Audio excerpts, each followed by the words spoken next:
Hey guys, if you're commuting through Tokyo or exploring the surrounding prefectures, the PASMO card is one of the most convenient ways to move around. But instead of carrying a physical card, did you know you can now use PASMO directly from your iPhone?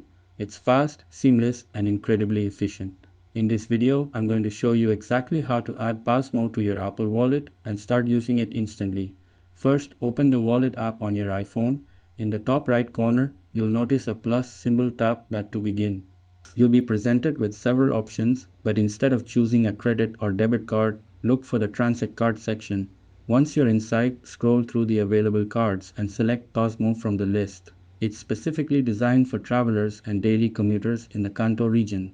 After selecting PASMO, the app will prompt you to add a starting balance to your digital card.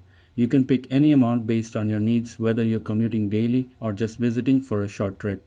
Once the amount is entered, simply confirm by tapping the Add button at the top. You'll then be asked to agree to the terms and conditions, read through, and proceed. Apple Wallet will handle the rest. The entire process is smooth, secure, and usually takes less than a minute. Once it's added, your PASMO card will be visible in your wallet app, fully ready to use. The best part, there's no need to unlock your phone or launch any app, just hold your iPhone or Apple Watch near a ticket gate or payment terminal and you're good to go.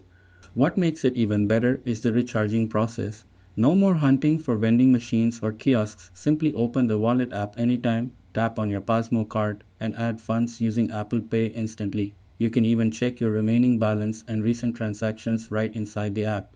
It's a smarter, faster, and more modern way to travel across Japan. That's it, and thanks. I'll catch you all in the next video.